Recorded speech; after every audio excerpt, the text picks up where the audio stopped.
For any adofono mema obibia akwaba ede eba too much GHS so Ghana wahala jumedina ebre asesemu aba ekwesi kapa enanso mede ebesum etie for any ashofo abusia for mo beka ya ye na wotwi mu ne chesensen bi bebefa ebeto abonten efa ye abaye bia na sesi ye kan say obi a like odimu ye ban slay queens ni bia ha wono wayira ne mame ebobna e wo social media se ne ba afrifie a won ba ememedruye enti aposi fonti won hungu monten so enhwehwe ne baba ema no ene de ne ntia nya ne se abaya yi watimi aba bepem no bebepie mu na abusua echen se wabodam na momaye mbonra ensem no emu Ghana for se de munim no ye nyanenti yesi ye nua ba ye Rosemond Brown adodo nanim ne se Akuapem Poloo wo frifia no pa one be for 2 days na wo mame ehwehwe na achese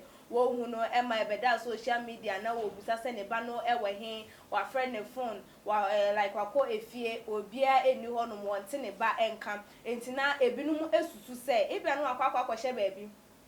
ope hype entino ekwan ebefa so ayebebo ni din ama wono so watimi a trend no wo befa so ayentini yenja no na wo kokokoko a wo beba ebinum si da bi o ebia na bibi na ayeden ato no enunti na ema ye o maame ana na busuafo entimi entine kente ni aposifo enye hwehwemu emfa ho ene dey dey ababeto edwa se ono amu posti ono ani naked picture woni ne ba ejina honom achese wondo on hwehwe akwada no eye boxes a wode ejina nanim na wo behye eye ne ba no happy birthday kire ne se wodo no ne ho nkron ba na wa wonim se ye nua bam ansa na obeba limelight na se ne nyoma bi se ya na ode ye ya obeye relevant akrofo edi ye den enimu no o hwe ntokwa wa ne fela makafu sister fia ne wo mo ka ho delay ne ho nkron ba kon ya ansa na wo ba gi edin anache wutumi hu se we ne enya adefoforo biara emfa ema no na sede dodo na nso ni no ebra ye kadibi bepie mu wo Ghana ha se ye nua ba isusu show ne ability ne nneoma obetimi aye ma ye hunu se wono susu wo hye ho ma wono kra de to no ho se wo ye kadibi twini abaya no ne ho asem na meka na ene dey ekokoye ne ba abrantie no awoda no o take it to ni page so posti ni nude and as ni naked picture just one hye wono ma me ne de hye won hye akwada no gina nanim no hye boxes a wono di eja nanim na o caption mfonyi no ase Son, today reminds me of the very day I gave birth to you with no stress and with no regret. 30th June 2013, exactly 4:46 a.m. Sunday, haha. I still remember this date because it really meant a lot to me. I only felt the 30-minute pain when you were turning to come out. You were so good to me. I gave birth with no complication, no cut, no disability. I love you, son. You see how you looking at me. Always remember that I love you. I'm naked in front of you because this is how naked I was giving birth to you. So in case you find me naked lying somewhere, don't pass by me, but rather see me as your mom who brought you to life. Happy birthday to you at son of Poloo. We ene nsemo wode etu edwa emra wode ni naked picture na chese ne baba manu ejina nanim no wode etu dwa no we ene caption wo caption ye ewo asiem na mfonyi bebeto abontene de ni ada pa etwa pan de na ebi etwa ne bi ye papa na ebinom nso hu ne se abaya no nisu ene ne ban enti se wo ye we ya eni kon se adefoforo bia edema obia na abusuamama menkenkan reaction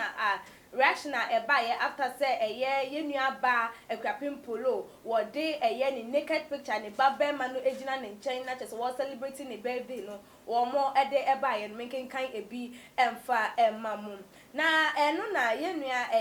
Estella ede a wo de eba no wo kire mu say what is the meaning of this madness? So are you trying to say that this is the only way to show your son that you really love him? Please stop what you are doing. This is totally madness. Or no so ne dia wode eba ye eno no hu ne say ekwan we so ene Akuapem Poloo why na adwen say wo fa e de akire ne ba no say wo pe no anase wo do no pa dia ene edambo pa bi na wo bo ye nua Osizua edia wode eba ye or say it has no meaning, just pure madness. Yenua Ishmael and so edia wode eba or say this is just a whole new level of insanity. Or no so ne die no yenua bin so edia wode eba Muhammad or say wo hu ne say or say I think the child should be sent or hand over to child care service. Ohun ni say akwada na wo gina ne maame anim no ehun ebehia say wo mo eden beko child care service because ne maame no ebra na say te bia wo mo ohun ni say dambo bia na say bibi na ewura ni mu because oba besia say wo betimi agina ho awro wo ho ede akire wo ba say all because of say woni ni dware ana wa dware ama wa hu denti no say woni ni age na ho no matwa emfonyi na wo pese wo kire no hawa wo no na wo tie ne ho nkro ne ba na say we na wo beye na wo sada ba betu social media pande na je say yenu guase ebetimi aha akwada no na adwen na ebiemu nso ebetimi aha na brabonti bu hu behiam say empanifo ensore na yemfa akwada no enko child care service na wo mo entimi emboano yenua black edia wode eba yo say one of the disadvantages of single parenting, you see, I swear, this child will grow up and become a naughty guy. Or no so ne dia wode eba you know say when you na one parent say nipa ba ko so oba o say be ma hwe akwada wono nko ano ensunsun so a ebetimi de aba na ebi enie say wo koye wono nko a na wo hwe akwada nti no na ama saa de we aba bedrum pempen so say because say be ma bi wo ne nchen a wo hwe no anase wo mu nyina ebu mu ahwe akwada na anko wonjin di say abaya we obetimi ayi no ho e de akire ne ba bemanom say weye say o kire ne san ane so hu so wada bontin N.akedness ma ni ntwam no ho kwalifa no ohu ne say disadvantage of a single parenting no ebi eno no asap chooks e dia wode e buy or say if a man do this heaven will break loose you see but as a lady you haven't said anything about it we anyone so ne dia was say nke ye be ma na nke ye de ne nke no anu no ka so bi mada se be ma yi no hum e de akire ne baba se ne baba engina nanim se an o ma ma ewu no ye ne ka na ma me ni ho no ti se de me kire o se me so me dowuri nie enti me so waja me yi me ho e de akire o nke ne anka ho no ne be hu no se eye enoma matimi ye no emema ntumi ye na so oba ye de ya kan ya no otum ewo ehum abusuafo wo hwe Akuapem Poloo ne ye ni nsu na che se yira ye ana afra wo free mu ana Ghana for ye hu na no ma me bobna kase ne ban wo hu no all because of na opese we na o ye de agidin enu nti na no wo ye sa de we ana na ebiem nso so no de o ye ana se de wa ye ne act no is it proper ade a now would it affect the upbringing of the child would did ye pa say ade we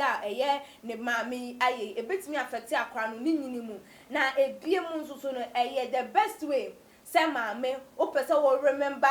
memories wo emra wo baba man na wo ba no like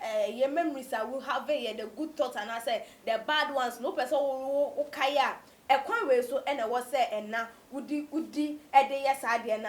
na ebiem nso so no